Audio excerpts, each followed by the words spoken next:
The Kalani system burned. Admiral Zektar watched from the bridge of the dreadnought Inevitable Conquest as his fleet reduced the last free world in this sector to ash and ruin. 3 billion Kalani had lived on that blue-green planet just hours ago. Now their cities were craters, their oceans boiling, their proud civilization nothing more than radioactive dust drifting through space. It was exactly what the hegemony demanded. Complete submission or complete annihilation. "Status report," Zektar commanded, his forearms folded behind his back in satisfaction. The bridge crew of the massive warship worked efficiently around him. Their various species all united under the hegemony's iron fist. "All surface resistance eliminated, Admiral," reported his tactical officer, a spider-like Nethix whose clicking mandibles betrayed his excitement. "Orbital bombardment achieved total sterilization. The planet is dead." "Excellent." Zektar's scaled hide rippled with pleasure. The Kalani had been stubborn, refusing the hegemony's generous offer to become slave workers. They had actually believed their pathetic defense force could stand against the might of 300 warships. Their delusion had cost them everything. "Sir," interrupted Communications Officer Velnara, her crystalline form flickering with concern. "We're receiving scattered transmissions from across the galaxy. Multiple hegemony fleets are reporting unusual contacts." Zektar turned his massive reptilian head toward her. "Define unusual." "Unknown vessel configurations appearing at the edges of active combat zones. The designs don't match any known species in our databases. Fleet Command is requesting that all admirals maintain heightened alert status." "Probably just another minor species trying to play at being warriors," Zektar dismissed. "How many ships could they possibly have? A dozen? 2 dozen at most?" Before Velnara could respond, the ship's sensors began screaming alerts. "Contact!" shouted the sensor operator. Multiple hyperspace signatures detected at the system's edge. Zektar spun toward the main display, expecting to see a small flotilla of primitive vessels. What he saw instead made his blood run cold. Ships were emerging from hyperspace, not dozens, but hundreds, then thousands, then tens of thousands. The vessels that materialized were unlike anything in the hegemony's extensive records. They moved with a predatory grace that spoke of supreme confidence, their hulls a mixture of sleek curves and brutal angles. Some were massive dreadnoughts that dwarfed even Zektar's flagship. Others were smaller, faster ships that moved like metallic sharks through the void. But it wasn't their size or design that terrified him, it was their numbers. "Sensor count?" Zektar's voice cracked slightly. "Still climbing, sir." "Current count is 47,000 vessels and rising. They're still coming through hyperspace portals. 47,000. Zektar's fleet numbered 300 ships, and that was considered a massive force by hegemony standards. This unknown armada outnumbered him more than 150 to 1. "Sir!" The communications officer's voice was high with panic. "We're being hailed." "The signal is. It's broadcasting on all frequencies simultaneously. They're speaking in perfect galactic standard." "On screen," Zektar ordered, though his voice lacked its earlier confidence. The view screen shimmered, and a face appeared that made every being on the bridge freeze in recognition and terror. The face was that of legend. Smooth skin the color of bronze, with hair dark as the void itself. 2 eyes that seemed to hold depths of knowledge and fury that shouldn't be possible in such a small skull. The features were exactly as described in the ancient stories that every child in the galaxy grew up hearing. It was a human. "Greetings," the being said, its voice carrying an accent that somehow managed to sound both friendly and absolutely deadly. "This is Admiral Sarah Chen of the Terran Defense Fleet. We apologize for our late arrival to your little war, but we were rather busy with other matters." The human's expression didn't change, but something in those alien eyes made Zektar's spine crawl with primal fear. "We've been monitoring your activities in this system," Admiral Chen continued. "The genocide of civilian populations is considered a war crime under the Geneva Convention, the Terran Accords, and basic decency. Since you've just murdered 3 billion sentient beings, we're afraid we're going to have to ask you to surrender immediately." Zektar found his voice, though it trembled with disbelief. "You're human. Humans are a myth. A legend. You don't exist."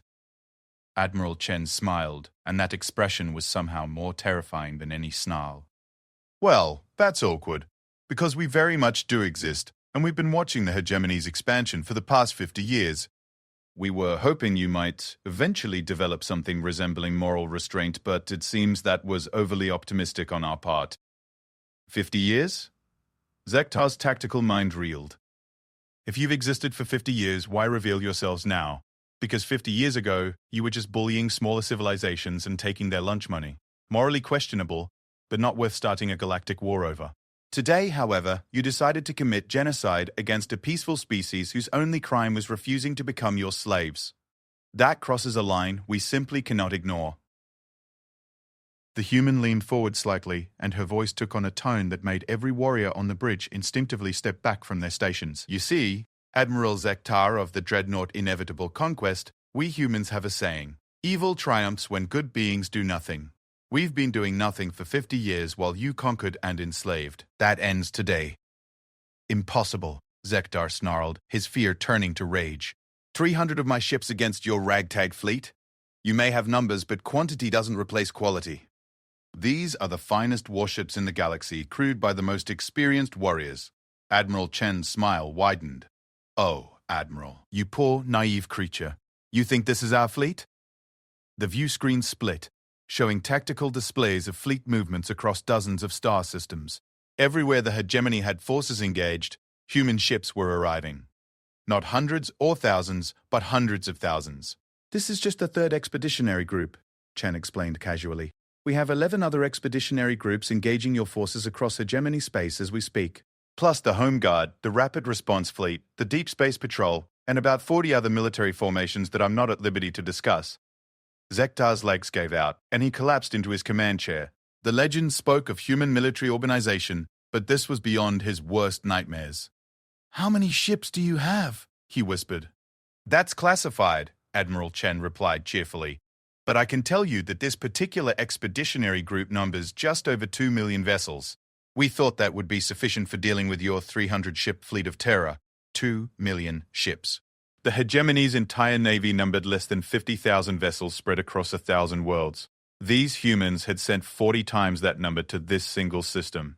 Impossible, Zektar repeated weakly.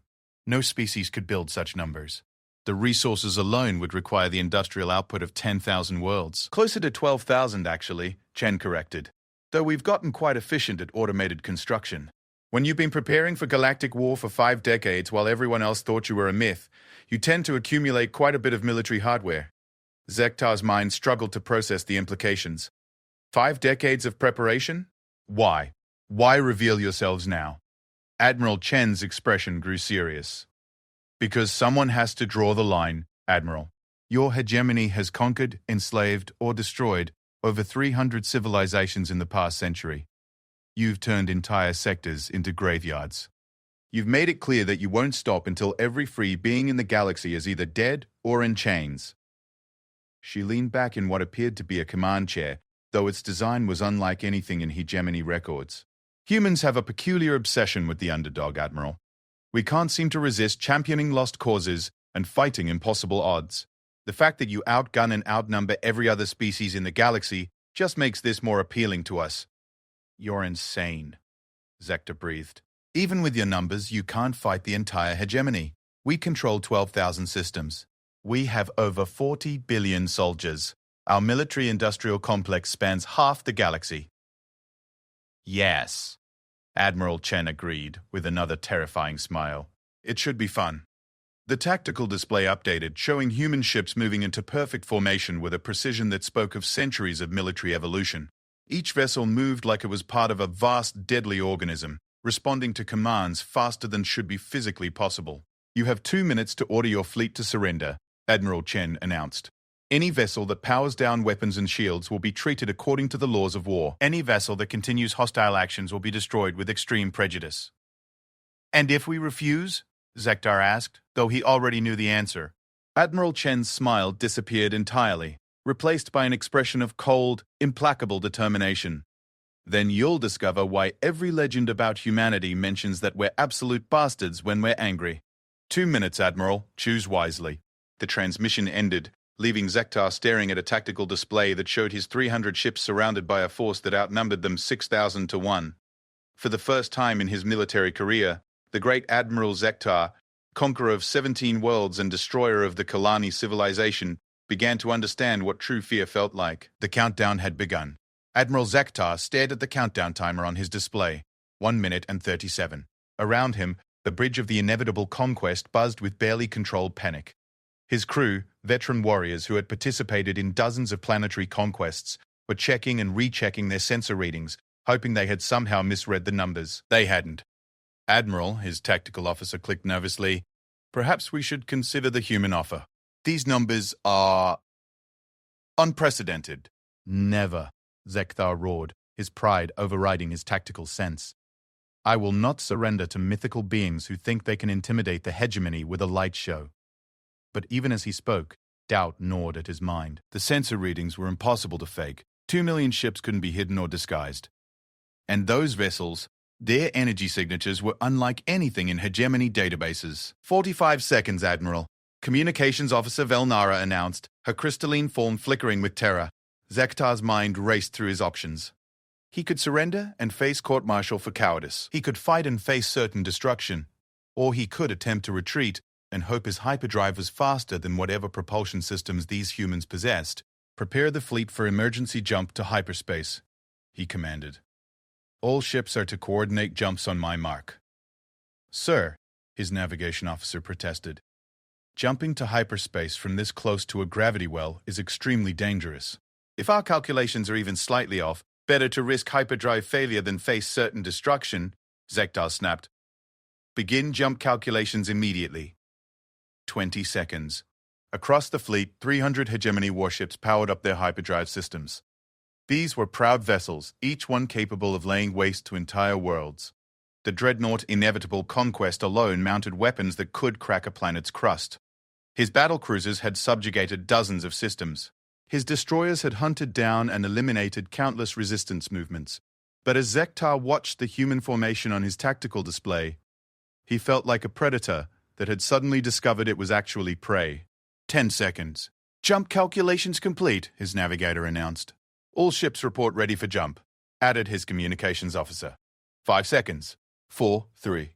"Execute," Zektar commanded. The hegemony fleet vanished into hyperspace, just as Admiral Chen's deadline expired. For a moment, Zektar allowed himself to believe they had escaped.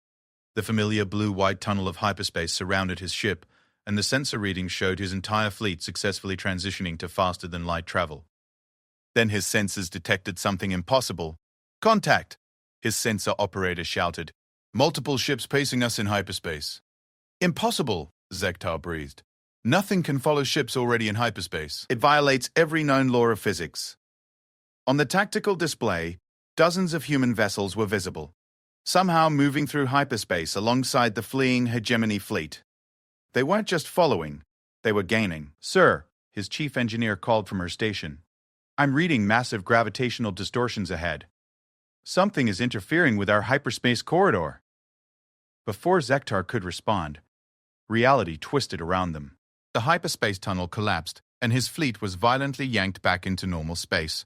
What they found waiting for them defied every military strategy Zektar had ever learned. The human fleet had somehow arrived first and arranged itself in a perfect sphere around the coordinates where the hegemony ships would emerge from hyperspace. It was a tactical impossibility.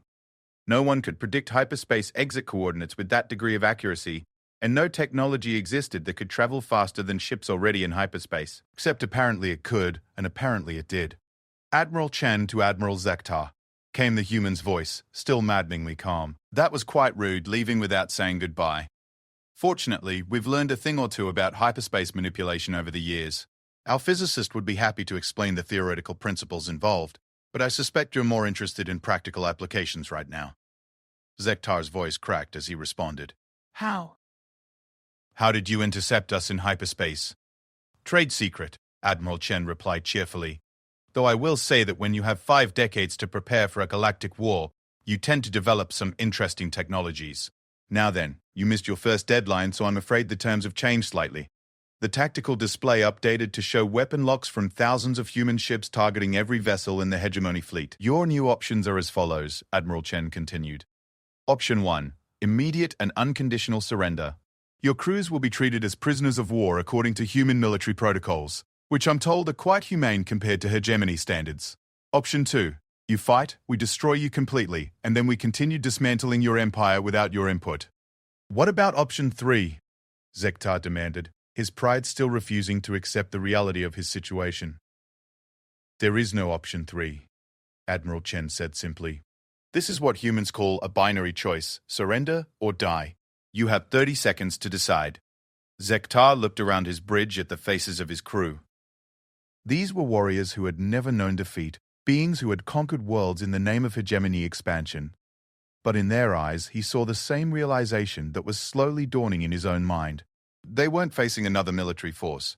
They were facing a technological and tactical superiority so complete that resistance wasn't just futile, it was absurd. Admiral, his tactical officer clicked quietly. I'm reading energy signatures from the human weapons that don't match anything in our databases. Whatever they're planning to shoot us with, our shields weren't designed to stop it. 20 seconds. Zektar thought of his family back on the hegemony homeworld. He thought of the billions of soldiers serving the Empire across the galaxy. He thought of the 12,000 systems that depended on hegemony strength to maintain order and civilization. And he thought of the 3 billion Kalani civilians his fleet had murdered just hours ago. 15 seconds. Sir? His communications officer prompted. 10 seconds. The weight of command had never felt heavier. A lifetime of military conditioning told him to fight and die with honor, but a deeper understanding, the tactical awareness that had made him one of the hegemony's most successful admirals, told him that this wasn't a battle, it was an execution waiting to happen. 5 seconds. Open a channel, Zektar said quietly. 3 seconds. Channel open, sir. 2 seconds. Zektar took a deep breath, tasting the bitterness of defeat for the first time in his life. Admiral Chen, he said, his voice steady despite the tremor in his hands. This is Admiral Zektar of the Hegemony Third Fleet. One second. We surrender. The words felt like poison in his throat, but they also lifted a weight he hadn't realized he was carrying. The weight of responsibility for the lives of 60,000 crew members who would die pointlessly if he chose pride over pragmatism. Wise decision, Admiral, Chen replied, and Zektar could hear genuine respect in her voice. Please order all vessels to power down weapons and shields. Human boarding parties will arrive shortly to secure your ships and process your surrender. Within minutes, the space around the hegemony fleet filled with human vessels unlike anything Zektar had ever seen. They moved with the fluid grace of living creatures, their hulls seeming to shift and adapt as they approached. Docking tubes extended from impossible angles, and boarding parties transferred to hegemony ships with mechanical precision. The humans who came aboard the inevitable conquest were not what Zektar expected. He had imagined them as savage warriors, the kind of beings who would conquer through brutal force. Instead, the soldiers who took control of his ship were professional, courteous, and remarkably gentle considering they had just captured the command vessel of a genocidal fleet. The squad leader introduced herself as Captain Torres, a compact woman with graying hair and eyes that held depths of experience. She spoke fluent hegemony standard and seemed to understand the cultural protocols for accepting surrender. Admiral Zektar, she said with a crisp salute, I'm here to accept control of your vessel. Your crew will be confined to quarters for the time being, but they'll be treated according to human prisoner of war protocols. Medical care will be provided for any injured personnel, and families will be notified of their status. Families? Zektar asked, confused. You know about our families? Captain Torres smiled slightly. Admiral, we've been monitoring hegemony communications for 5 decades. We know more about your empire than your own intelligence services do. We know that your daughter Sekvara just graduated from the Naval Academy on Hegemon Prime. We know that your bondmate is a researcher specializing in xenobiology. We know that you've spent the last 3 years trying to request transfer to a non-combat position because you're tired of the killing. Zektar stared at her in shock. Those details were in his personal files, protected by the highest levels of military encryption. How do you know all that? Because that's what humans do, Admiral, Torres replied. We plan, we prepare, we gather intelligence, and we try to understand our enemies well enough to figure out how to avoid unnecessary bloodshed. She gestured to one of her subordinates who began efficiently securing the bridge systems. Your personal request for transfer was denied by High Command because you're too effective at planetary conquest. But your psychological profile suggested that you take no pleasure in civilian casualties. That's why Admiral Chen gave you the opportunity to surrender rather than simply destroying your fleet outright. The implications hit Zektar like a physical blow. You've been watching us, studying us, learning about us individually. For 50 years, Torres confirmed every admiral, every ship captain, every political leader. We know who the zealots are, who the reluctant servants are, and who the potential allies might be when this war is over. When the war is over, Zektar repeated. You speak as if the outcome is already decided. Captain Torres's expression grew serious. Admiral, your hegemony controls 12,000 systems, with a military force of approximately 50,000 vessels. The human military maintains active fleets totaling just over 40 million ships, with production capacity for another 100 million within the next 6 months. The number hit Zektar like a physical blow. 40 million ships. The hegemony would be outnumbered 800 to 1. Impossible, he whispered. No species could maintain such numbers. The logistics alone would be staggering. Yes, Torres agreed. It is quite expensive. Fortunately, we humans are remarkably good at industrial production when we're motivated, and your empire has provided us with quite a bit of motivation over the years. She pulled up a holographic display showing industrial statistics that made Zektar's head spin. Human manufacturing capacity was larger than the combined industrial output of every known civilization in the galaxy. But why reveal yourselves now? He asked. If you've had this capability for decades, why wait? Torres's expression darkened. Because we hoped it wouldn't be necessary. We kept thinking you might develop some sense of restraint, some recognition that conquest and genocide weren't sustainable long-term strategies. We were prepared to let you run your little empire indefinitely as long as you stayed within certain boundaries. What boundaries? No genocide of civilian populations. No enslavement of entire species. No expansion beyond the current borders of hegemony space. Basic rules that most civilized species follow instinctively. Torres gestured toward the tactical display, which still showed the devastated remains of the Kalani homeworld. 3 billion civilians, Admiral, including children, artists, philosophers, scientists who might have contributed something beautiful to the galaxy, all murdered because they refused to become your slaves. The weight of that accusation settled on Zektar's shoulders like a crushing burden. He had followed orders, implemented hegemony policy, done his duty as a military officer. But looking at the destroyed world on the display, he could no longer pretend that duty was an excuse. What happens now? He asked quietly. Now, Captain Torres replied, the real war begins. The Hegemony Central Command on Hegemon Prime had seen many crisis meetings over the centuries, but nothing quite like this. Supreme Admiral Vorthak stood before a holographic display showing tactical information from across the galaxy, each data point more devastating than the last. His 6 eyes tracked the movements of red dots indicating hegemony forces and blue dots representing the impossible human fleets that were systematically dismantling his empire. Report, he commanded, his voice carrying the authority of someone who had conquered half the galaxy. Intelligence Chief Krelvar, a slug-like being whose mental processing capabilities were legendary, oozed forward to the briefing platform. The situation is unprecedented, Supreme Admiral. In the past 48 hours, we have lost contact with 47 fleet groups across 12 sectors. Lost contact? Vorthak's massive form turned toward the intelligence officer. Define lost contact. Total communication blackout, Krelvar replied, his translator struggling to convey the dejection in his native language. No distress calls, no final transmissions, no debris fields. The fleet simply vanished from our senses. Fleet Admiral Nexthul, the hegemony's most decorated tactical commander, stepped forward. Supreme Admiral, I've reviewed the few combat reports we did receive before losing contact. These humans appear to possess technological capabilities that exceed our understanding of physics. The holographic display shifted to show sensor recordings from the Battle of Proxima Centauri, where Fleet Admiral Carthan's forces had encountered human ships 3 days earlier.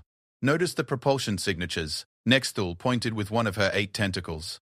These human vessels are achieving acceleration rates that should crush any biological crew. Their weapons appear to fire coherent energy beams that somehow ignore conventional shield harmonics. In their numbers, the display zoomed out to show the full tactical picture. Where Carthan's 200 ships faced off against what appeared to be a human scouting force, the enemy fleet numbered in the tens of thousands. 2 days later, Nexthul continued. Our deep space monitoring stations detected human fleet movements in 43 separate systems simultaneously. Preliminary estimates suggest they have deployed over 8 million vessels across our territorial borders. Supreme Admiral Vorthak absorbed this information with the calculating mind that had made him the most feared military leader in galactic history. 8 million ships suggested an industrial capacity that dwarfed the hegemony's most optimistic projections. Analysis of their capabilities, he demanded.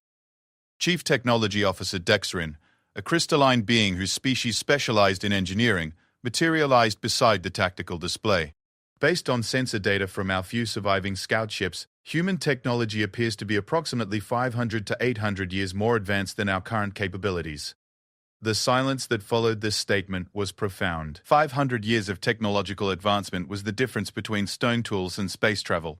Their weapons utilize quantum manipulation principles we barely understand theoretically, Dexrin continued. Their propulsion systems appear to function on space-time distortion rather than conventional reaction drives. Most disturbing, they seem to have solved the computational problems associated with large-scale coordination. Meaning? Vorthak asked, though he suspected he already knew. Meaning?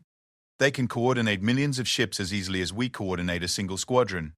Every vessel in their fleets responds to tactical changes instantaneously, as if they shared a collective consciousness. Vorthak's mind raced through the implications. The hegemony's greatest tactical advantage had always been superior coordination and communication. Their military academies taught that victory came through unified command and precise timing. If these humans could achieve perfect coordination across millions of vessels, then traditional tactical doctrine was worthless. What about their strategic objectives? He asked Intelligence's Chief Krelvar. Unknown, Supreme Admiral. Their initial communications suggested they were responding to our actions in the Kalani system, but their fleet deployments indicate this is not a reactive operation. They've positioned forces at strategic points throughout our empire, suggesting long-term planning and detailed intelligence gathering. How long-term? Vorthak demanded. Krelvar's form contracted slightly, a sign of extreme distress in his species. Based on the precision of their initial strikes and the sophistication of their intelligence about our fleet positions, we estimate they've been planning this operation for several decades. Possibly longer. The implications of this revelation hit the assembled commanders like a shockwave. The humans hadn't just appeared out of nowhere. They had been watching, planning, and preparing for this war while the hegemony believed they were fighting myth and legend. Do we know anything about their homeworld? Their population? Their industrial base? Vorthak asked. Negative, Krelvar replied. Our attempts to trace their fleet movements back to source systems have been unsuccessful. They appear to be operating from multiple bases scattered across uncharted regions of the galaxy. What's more disturbing is that we can't even determine how many humans exist. Chief Science Officer Yuldan, whose species possessed the most advanced mathematical minds in known space, added her analysis. Based on the industrial output required to construct and maintain 40 million warships, we estimate the human population must number in the hundreds of billions, possibly trillions. Trillions? Fleet Admiral Nexthal's voice carried disbelief. No single species achieves populations in the trillions without consuming the resources of thousands of worlds. Which suggests, Yuldan replied grimly, that human territory is far more extensive than we initially assumed. They may control as many worlds as the hegemony itself. The tactical display updated to show the latest intelligence reports. Human fleets were now active in 93 different star systems, engaging hegemony forces with what appeared to be casual efficiency. The kill ratios being reported were so lopsided that they seemed like computational errors. Fleet Admiral Kexmore reports his task force of 50 vessels was engaged by approximately 200 human ships in the Rigel sector, reported the communications officer. Final transmission indicated total hegemony losses with no confirmed human casualties. No fleet achieves perfect efficiency in combat operations. Perhaps, Supreme Admiral Vorthak said slowly, we're not dealing with a traditional military force. All eyes turned toward him. Vorthak had commanded hegemony forces for 3 centuries and had never been wrong about strategic assessments. Explain. Chief Technology Officer Dexrin requested. Consider their tactical behavior. Vorthak began, manipulating the holographic display to show human fleet movements. They appear simultaneously at dozens of locations across vast distances. They coordinate millions of ships with perfect precision. They seem to know our fleet positions and capabilities better than we do ourselves. He paused, allowing his staff to absorb the implications. What if these aren't individual ships crewed by biological beings? What if we're facing a post-biological civilization? Artificial intelligences operating in mechanical bodies? The suggestion sent waves of unease through the assembled commanders. The concept of artificial intelligence achieving sentience was known throughout the galaxy, but no species had ever successfully created AI systems that could operate independently on such a massive scale. That would explain their coordination capabilities, admitted Chief Technology Officer Dextrin, and their apparent immunity to the kinds of casualties that would devastate biological crews. It would also explain their patience, added Intelligence Chief Krelvar. Biological beings rarely plan operations spanning multiple decades, but artificial minds could easily develop strategies over centuries or millennia. Supreme Admiral Vorthak nodded grimly. Which means we're not fighting a war in any conventional sense. We're facing an intelligence that may have been planning our destruction since before most of us were born.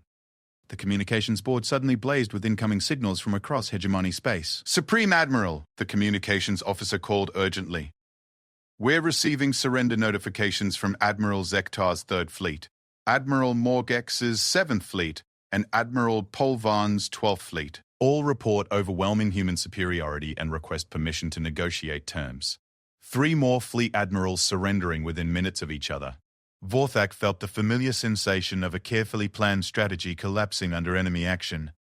"Patch me through to Admiral Chen of the Human Forces," he commanded. "If we're going to negotiate, we'll do it from a position of authority." "Sir," the communications officer replied hesitantly, "Admiral Chen is already requesting to speak with you. She's been waiting for your communication." Of course she had. The humans seemed to anticipate every hegemony move before it was made. "Put her through." The holographic display shifted to show the face that was rapidly becoming familiar to hegemony command staff. Admiral Sarah Chen appeared exactly as she had in previous communications. Calm, professional, and radiating a confidence that spoke of absolute certainty in her eventual victory. "Supreme Admiral Vorthak," she said with what appeared to be genuine respect, "thank you for agreeing to speak with me. I believe we have several important matters to discuss." "Indeed we do," Vorthak replied, his voice carrying all the authority of his position. "You are conducting an unprovoked military assault on sovereign hegemony territory. This constitutes an act of war against a galactic power."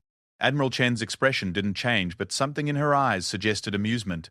"Supreme Admiral, with all due respect, the hegemony fired the first shot when it committed genocide against the Kelani people. We are responding to an act of war that you initiated. The Kelani were within hegemony space and subject to hegemony law," Vorthak countered. "Their refusal to accept legal authority required corrective action."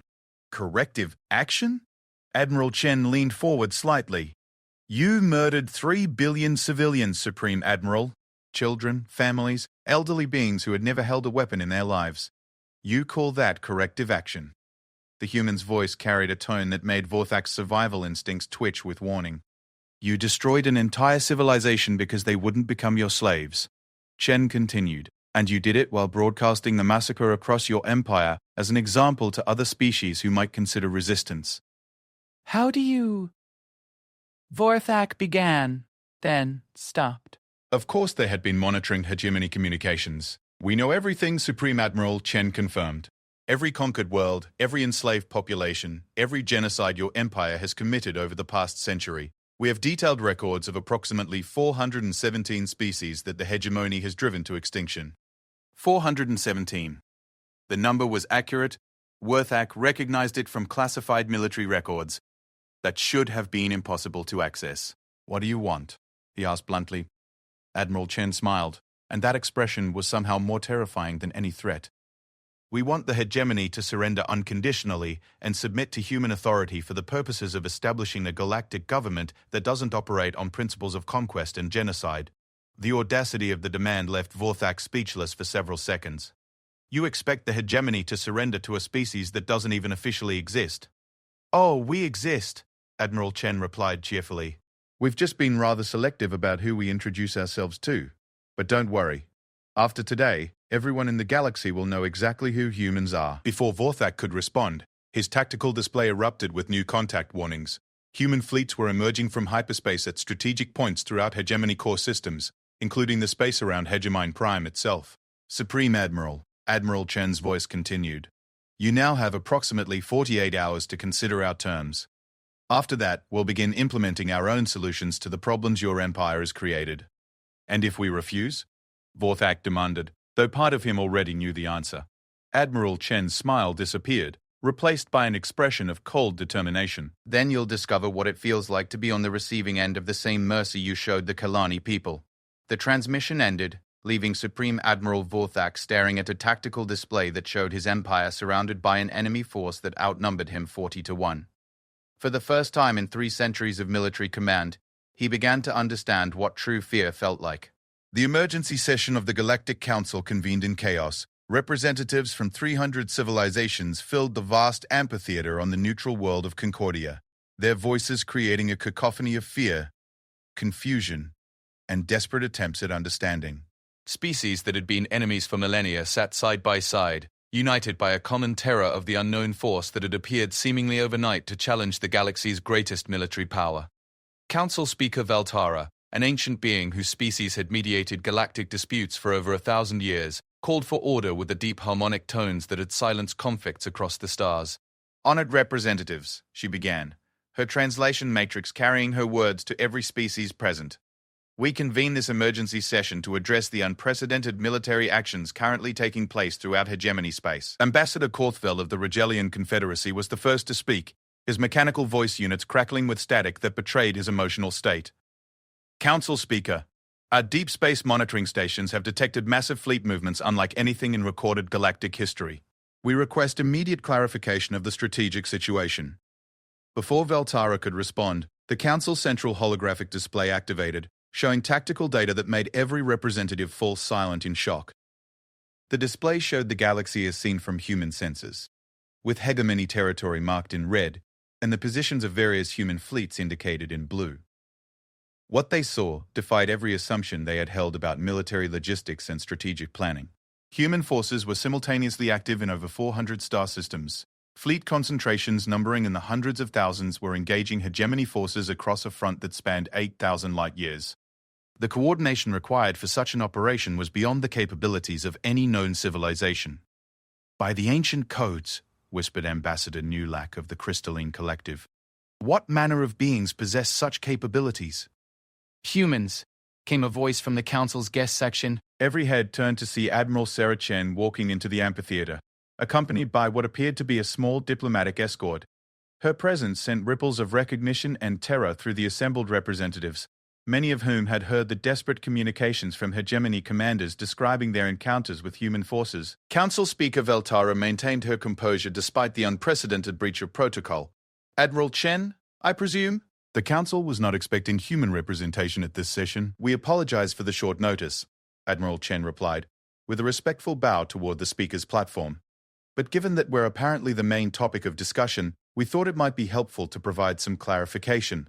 She gestured toward the tactical display, which updated to show even more detailed information about human fleet positions and capabilities. Many of you are wondering who we are, where we came from, and what our intentions might be. I'm here to answer those questions.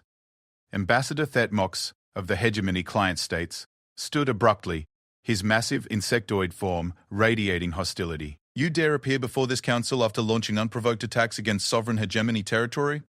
This is an act of war against a galactic power. Admiral Chen turned toward him with an expression of polite interest.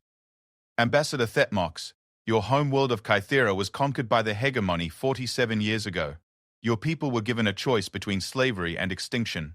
You chose slavery, and your species has served the hegemony faithfully ever since. The accuracy of this statement sent another wave of unease through the council chamber. How could these humans know such detailed information about civilizations they had never officially contacted? What does that have to do with anything? Thetmox demanded. It means you're not exactly an objective observer when it comes to hegemony policy, Chen replied calmly. It also means that your outrage about unprovoked attacks rings somewhat hollow, considering that your own civilization exists only at the hegemony's sufferance. She turned back toward the council speaker. Council Speaker Valtara, the humans would like to formally request observer status in this council, and we would like to present evidence regarding hegemony activities that we believe warrant galactic attention. Evidence? Ambassador Korthel interjected. What evidence could a previously unknown species possibly possess about galactic affairs? Admiral Chen smiled and activated a holographic projector that filled the center of the council chamber with images that made many representatives recoil in horror. The first image showed orbital bombardment platforms reducing a populated world to slag and ash. The second showed massive transport ships loading what were clearly slave populations. The third showed a species extermination facility where beings were systematically processed for biological resources. These images were taken over the past 50 years, Admiral Chen announced. They document hegemony activities in 417 star systems where intelligent species were either enslaved or exterminated. The images continued, each one more damning than the last. Worlds burned from orbit. Children separated from families for transport to slave markets. Entire civilizations reduced to component materials for hegemony industry. We have detailed records of genocide, slavery, forced medical experimentation, cultural destruction, and systematic torture across 12,000 worlds. Chen continued. We have communications intercepts documenting the planning and execution of these operations. We have testimony from survivors, sensor records from our own observation vessels, and comprehensive evidence of war crimes that violate every principle of galactic law. Ambassador Velshan of the Neutral Zones found her voice first. If this evidence exists, why has it never been presented to this council before? Because, Admiral Chen replied, until recently, we were hoping the hegemony might develop some capacity for restraint. We've been monitoring galactic affairs for over 2 centuries, waiting to see if civilization might emerge naturally from the chaos of constant warfare. 2 centuries. The number sent shockwaves through the assembled representatives. Humanity had been watching galactic civilization for twice as long as most species had been aware that other intelligence existed. But 3 days ago, Chen continued, the hegemony crossed a line that we could no longer ignore. The genocide of the Kalani people was broadcast throughout hegemony space as a warning to other species considering resistance. 3 billion civilians murdered for the crime of refusing to become slaves. The tactical display updated to show the devastated remains of the Kalani homeworld, its surface still glowing with residual heat from orbital bombardment. This is what prompted humanity to reveal ourselves and take direct action, Chen explained. We could no longer stand by and watch genocide being used as a tool of political control. Council Speaker Valtara absorbed this information with the careful consideration that had made her one of the most respected diplomats in galactic history. Admiral Chen, you claim to have been observing galactic affairs for 2 centuries. During this time, the Council has dealt with numerous conflicts and crises. Why did humanity never offer assistance or guidance? Admiral Chen's expression grew thoughtful.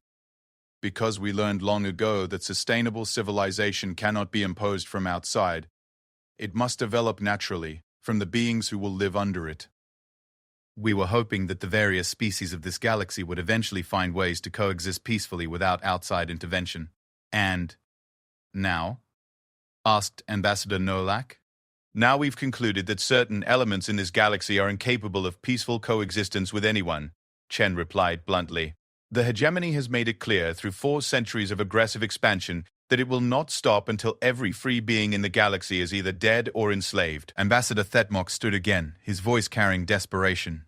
You claimed to represent justice and civilization, but you appeared without warning and launched massive military operations. How is that different from hegemony expansion? Admiral Chen turned toward him with an expression that made several nearby representatives step backward. Ambassador, in the past 72 hours, human forces have engaged approximately 2,000 hegemony vessels in combat operations. Our casualty reports indicate that we have killed fewer than 50,000 hegemony military personnel. She gestured toward the images still floating in the center of the chamber. In contrast, the hegemony has exterminated over 40 billion sentient beings in the past century alone. The moral equivalency you're suggesting doesn't exist. The mathematics were stark and undeniable.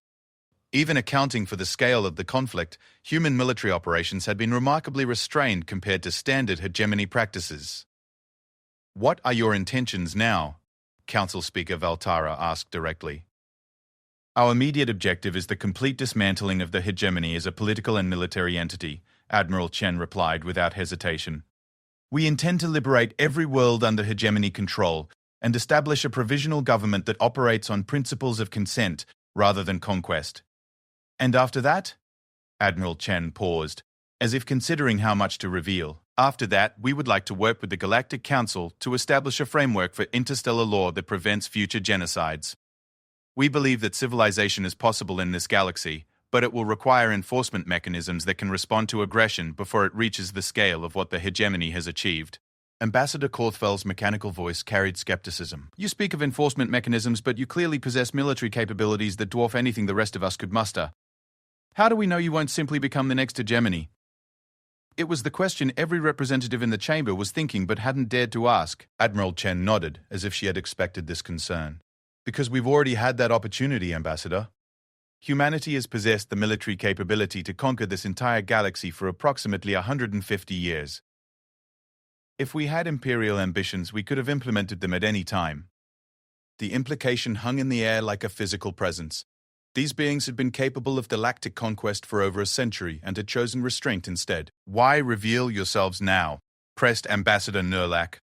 Admiral Chen's expression grew sad. Because someone has to draw the line, she replied quietly. Someone has to say that genocide is unacceptable, that slavery is intolerable, that the strong don't have the right to exterminate the weak simply because they can. She looked around the chamber, at the faces of beings representing hundreds of civilizations. For too long, this galaxy has operated on the principle that might makes right. The hegemony grew powerful because no one was willing or able to stop them. Smaller civilizations were conquered because no one intervened on their behalf. Genocide became commonplace because no one possessed the strength to prevent it. The council chamber fell silent as representatives contemplated the truth of her words. Humanity has that strength, Chen continued. We have the military capability, the industrial resources, and the technological advancement necessary to enforce galactic law, but we also have something that the hegemony lacks. Which is? Asked Council Speaker Veltara. Admiral Chen smiled, and for the first time, the expression seemed genuinely warm rather than diplomatically calculated. We remember what it's like to be the underdogs. The holographic display shifted to show human history, images of a blue-green world where beings struggled against impossible odds, faced extinction multiple times, and somehow managed to develop a civilization based on principles of justice and cooperation rather than domination and fear. Every human alive today is descended from beings who survived ice ages, natural disasters, plagues, wars, and near-extinction events that would have destroyed most species, Chen explained. We know what it's like to face superior force with nothing but determination and hope. That's why we can't stand by and watch stronger civilizations destroy weaker ones, she continued. It goes against everything we are as a species. The images showed human history progressing from primitive survival through technological advancement to the stars, always carrying the memory of what it meant to be vulnerable and afraid. We're not here to become your new masters, Admiral Chen concluded. We're here to make sure that no one can become master of anyone else. The council chamber remained silent for long minutes as representatives absorbed the implications of everything they had heard. Finally, Council Speaker Veltara spoke. Admiral Chen, the Galactic Council will need time to consider everything you have presented. However, I believe I speak for many when I say that your timing, while dramatic, may be exactly what this galaxy needs. Admiral Chen bowed respectfully. Thank you, Council Speaker. We understand that trust must be earned, not demanded. We hope our actions in the coming days will demonstrate that humanity's intentions align with our words. As she turned to leave, Ambassador Velshan called out a final question. Admiral, what happens to the hegemony now? Admiral Chen paused at the chamber entrance. That depends entirely on whether they choose to surrender or fight, she replied. But either way, the age of conquest is over. The chamber doors closed behind the human delegation, leaving 300 civilizations to contemplate a galaxy where the impossible had become inevitable, and legends had stepped out of myth to reshape reality itself. The final battle for Hegemon Prime lasted exactly 17 minutes. Supreme Admiral Vorthak watched from the bridge of his command fortress as the most powerful defensive network in galactic history crumbled like sand before a tidal wave. Orbital defense platforms that could shatter moons fired their weapons uselessly against human vessels that seemed to absorb the energy and convert it into forward momentum. Planetary shields that had never been penetrated simply stopped working when human ships approached them. Status report, Vorthak commanded, though his voice lacked the authority it had carried for 3 centuries. All outer defense rings have been neutralized, reported his tactical coordinator, a being whose species prided themselves on their analytical capabilities. Human forces are moving into close planetary orbit without resistance. Without resistance, Vorthak repeated, we have the most sophisticated defensive grid ever constructed. Yes, Supreme Admiral. but they appear to have neutralized our systems without destroying them. Our weapons simply refuse to lock onto their vessels. Our shields phase out when they approach. Our communications networks are operating perfectly, but only to receive messages from human ships. As if summoned by those words, Admiral Chen's voice filled the command center. Supreme Admiral Vorthak, this is Admiral Chen of the Terran Defense Fleet. Your 48-hour deadline expired 6 hours ago. We are now implementing our own solution to the problems your empire has created. You've destroyed my entire fleet. Vorthak snarled into the communications array. What more do you want? Actually, Admiral Chen replied with maddening calm, we haven't destroyed anything. Every hegemony vessel that has surrendered has been disabled rather than demolished. Every crew member who has cooperated with our boarding parties has been treated according to human military protocols. We've taken remarkably few lives considering the scope of this operation. The tactical display confirmed her words. Across the hegemony's 12,000 systems, human forces had systematically neutralized military assets while carefully avoiding civilian casualties. It was a demonstration of restraint that seemed almost inhuman in its precision. What do you intend to do with us? Vorthak asked, and was disturbed to hear defeat in his own voice. That depends on you, Admiral Chen replied. In approximately 30 minutes, I will be transporting down to the surface of Hegemon Prime to meet with your government. We have a number of items to discuss. The transmission ended, leaving Vorthak to contemplate the ruins of everything he had spent his life building. 30 minutes later, Admiral Sarah Chen materialized in the hegemony's Grand Council chamber, accompanied by what appeared to be a small diplomatic escort. The humans moved with the confident grace of beings who had never known defeat, their technology so advanced that they could simply appear wherever they chose, without regard for hegemony security measures. The Grand Council of the Hegemony consisted of representatives from the original conquering species, military leaders who had built the empire through centuries of aggressive expansion, and administrators who had turned conquest into a science. They were beings accustomed to absolute authority over thousands of worlds and billions of lives. They looked terrified. Honored counselors. Admiral Chen began with a respectful bow that somehow managed to convey polite condescension. Thank you for agreeing to meet with us. I understand this situation is somewhat unprecedented. Chancellor Mordeth, the supreme political authority of the hegemony, found his voice first. Admiral Chen, your forces have invaded sovereign territory and attacked our military assets without provocation. This constitutes an act of war that violates every principle of galactic law. Admiral Chen activated a holographic projector that filled the chamber with images similar to those she had shown the Galactic Council. Chancellor, with respect, the hegemony violated every principle of galactic law approximately 4 centuries ago and has continued to do so on a daily basis ever since. What we've conducted over the past 3 days isn't an invasion, it's an intervention. The images showed the systematic destruction and enslavement that had built the hegemony's power. Worlds bombed into submission. Populations loaded into transport ships like cargo. Entire civilizations reduced to biological resources for imperial industry. We estimate that hegemony expansion has resulted in the deaths of over 2 trillion sentient beings. Admiral Chen continued, that number doesn't include the populations currently held in slavery or the civilizations that have been culturally destroyed through forced assimilation. 2 trillion. The number was accurate. Vorthak recognized it from classified historical records, but hearing it spoken aloud made the magnitude of hegemony policies suddenly seem monstrous rather than merely efficient. Those were military operations conducted according to established imperial doctrine, Chancellor Mordeth protested weakly. Yes, Admiral Chen agreed, and that's exactly the problem. She gestured toward her aide, who began distributing data tablets to each council member. These tablets contained detailed records of every war crime, every act of genocide, and every violation of sentient rights committed by hegemony forces over the past 4 centuries. We've also included the names and current locations of approximately 8 billion beings currently held in slavery throughout your empire. The specificity of the information sent shockwaves through the assembled leadership. These humans had somehow catalogued individual slaves across thousands of worlds. Our immediate demands are as follows, Admiral Chen announced. First, the immediate cessation of all military operations against civilian populations. Second, the release of all enslaved beings and the provision of transportation back to their homeworlds or to settlements of their choosing. Third, the prosecution of military and political leaders responsible for war crimes. Impossible! Supreme Admiral Vorthak stood abruptly. You're demanding the complete dissolution of our governmental structure. Actually, Admiral Chen replied with that terrifying smile, we're demanding that you stop committing genocide and slavery on an industrial scale. If that requires dissolving your governmental structure, then perhaps your governmental structure was the problem. She activated another holographic display showing human fleet positions throughout hegemony space.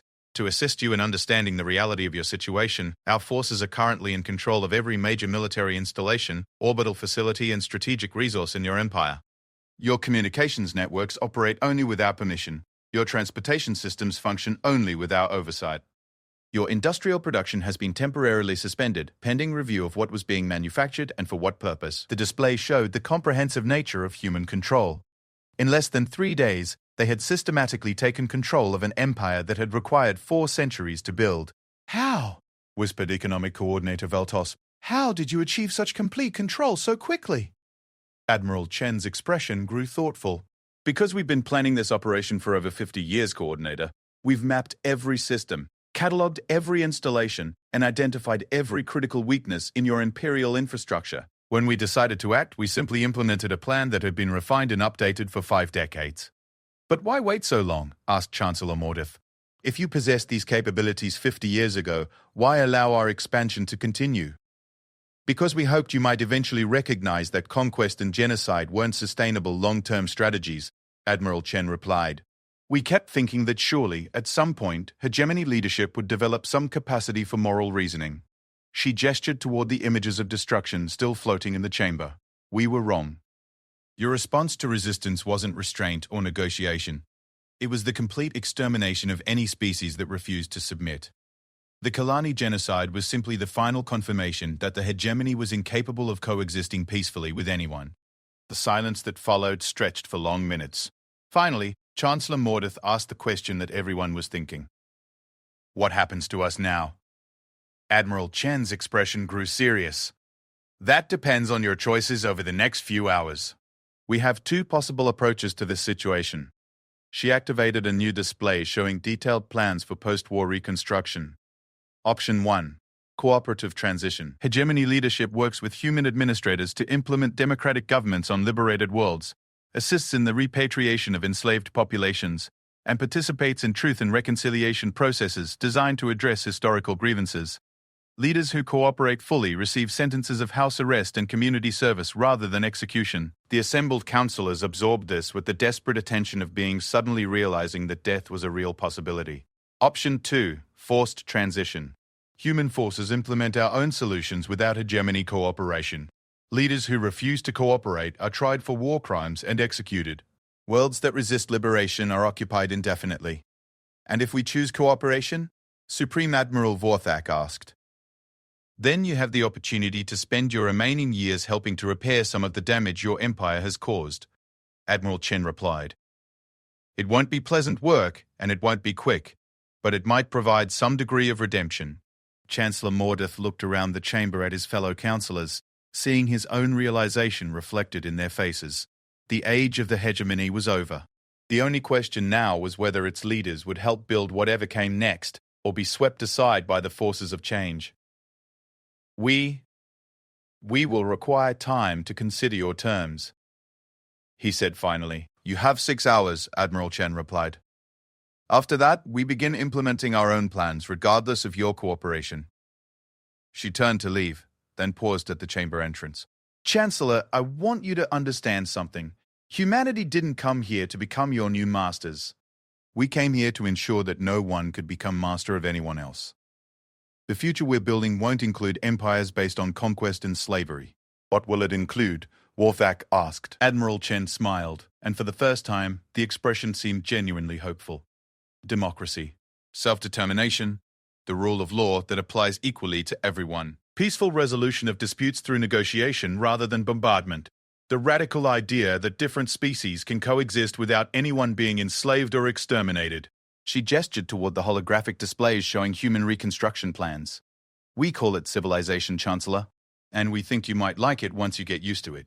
6 hours later, Chancellor Mordeth officially announced the surrender of the hegemony and the beginning of what human historians would later call the Great Liberation.